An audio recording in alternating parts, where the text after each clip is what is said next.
Salut à toi et bienvenue sur la chaîne Les Pieds sur Terre. Je m'appelle Rémi et j'ai 22 ans. Dans quelques jours sera le début d'un grand périple à travers l'Europe. Partir de la pointe du Raz pour rejoindre Istanbul.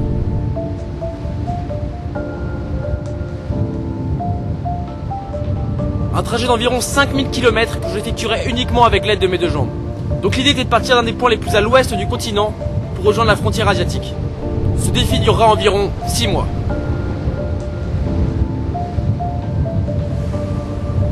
Je vais pour cela m'aider des nombreux sentiers européens qui sont présents un peu partout en Europe.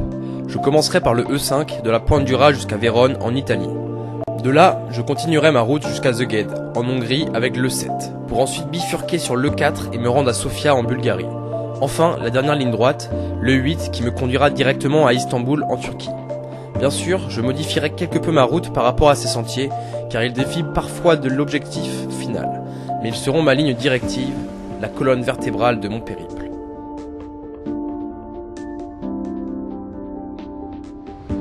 Mais alors finalement, pourquoi choisir la marche comme moyen de locomotion ? De nos jours, on peut aller d'un bout à l'autre du globe en moins de 24 heures. Bon, certes, c'est génial. Je suis moi-même un amoureux des voyages et j'ai pu me balader aux 4 coins du monde ces dernières années.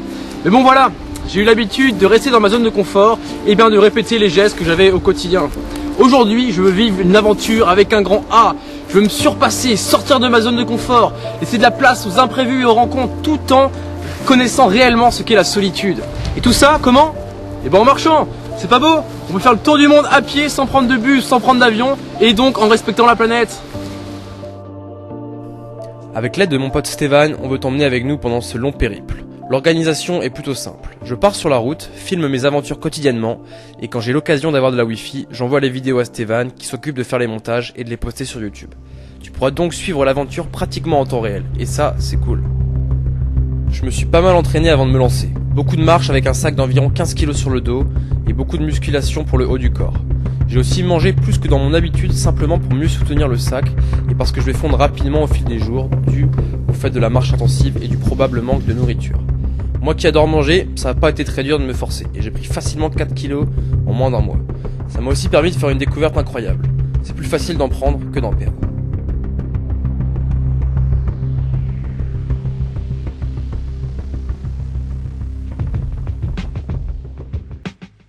On souhaite également profiter des réseaux sociaux et de la communauté pour faire un appel aux dons à l'association All Hands on Earth. Donc cette ONG est spécialisée dans la reconstruction d'écoles après un tsunami, un tremblement de terre, bref, une catastrophe naturelle. J'ai moi-même travaillé avec eux 3 semaines au Népal et c'était juste génial. Tous les jours, des volontaires sont sur place et grâce à l'argent des dons, ils aident les communautés qui ont été affectées par ces catastrophes naturelles. Donc on va te faire une vidéo plus précise pour te détailler un peu l'association, comment ça fonctionne, etc. Mais sache une chose, si jamais tu veux nous aider et nous soutenir pendant l'aventure, rien ne nous ferait plus plaisir que tu fasses un don pour eux. Merci pour eux.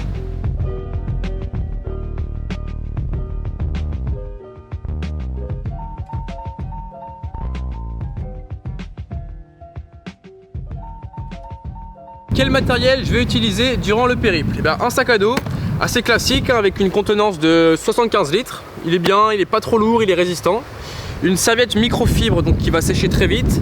Un duvet qui doit résister normalement jusqu'à des températures moins 13 degrés. Donc au début je vais avoir un petit peu trop chaud avec, mais dans les montagnes ça me sera très utile. Un matelas qui fait 500 grammes, donc assez léger, c'est cool. Un poncho donc qui va me garder au sec durant toute l'aventure. Une paire de chaussures, donc assez classique de randonnée. J'aurais pu opter pour des mi-hautes, mais je pense que pour la traversée de la France ça suffira, c'est léger, ça me tiendra pas si chaud que ça, donc c'est tant mieux. Ensuite, 2 paires de chaussettes, 2 t-shirts, 2 shirts, 2 caleçons et 2 vestes. Donc le tout en double, ce qui me permettra de changer d'habit facilement, tout en n'emportant pas toute ma garde-robe, et donc ça restera léger. Ensuite, 2 gourdes, donc la contenance en tout ça sera du 1,5 litre. Et voilà, si je trouve pas d'eau potable sur la route, je pourrais utiliser des pastilles pour purifier l'eau. Ensuite, une paire de tongs, 4 bouquins, une tablette, donc tablette très utile pour mettre tout ce qui est audio, donc livre audio, musique, film, et puis pour transférer les vidéos à Stéphane. Ensuite, une pochette donc pour la caméra qui est ici. Donc je l'ai acheté pour l'occasion, elle est simple mais elle va faire le taf. Et le micro donc qui est sur la caméra utilisée juste là. Je vous la montrerai plus tard. Ensuite, un power bank, donc cadran solaire, très pratique. Pas besoin de prise électrique pour recharger mon matos en cas de problème. La caméra dispose de 2 batteries supplémentaires. Ensuite, voilà, un téléphone, couteau, trou de toilette avec le minimum syndical. Là, ça c'est une carte DGR donc en France. Arrivé dans les montagnes, j'en achèterai une autre plus spéciale et plus précise pour les montagnes. Pansement, tissu quelconque pour tout et n'importe quoi. Donc des prises, bien sûr, j'en amènerai plus que celle-ci. Une lampe dynamo, donc pareil, rechargeable à la main. Pratique si j'ai pas de prise électrique.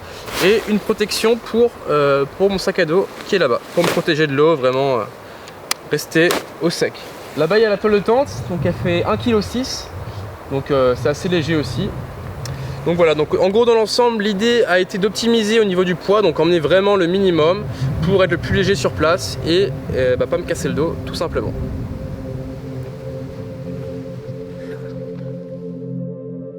Alors, il a également fallu que je me fixe un objectif, simplement pour tenir le rythme et avancer petit à petit vers le but final.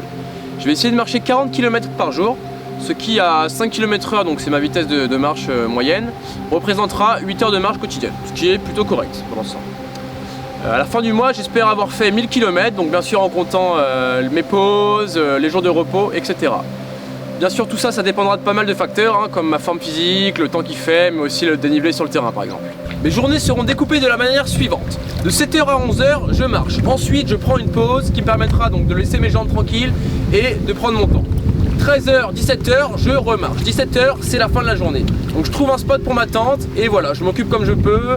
Je vais prendre des vidéos, je vais bouquiner, etc. Donc c'est vrai que ces horaires que je m'impose ont l'air un peu à contre-idée de l'idée même de la marche en fait, qui est de retrouver la liberté. Mais bon, je sais que si je m'impose pas une certaine discipline, ça va pas être sérieux et j'arriverai pas à finaliser le projet.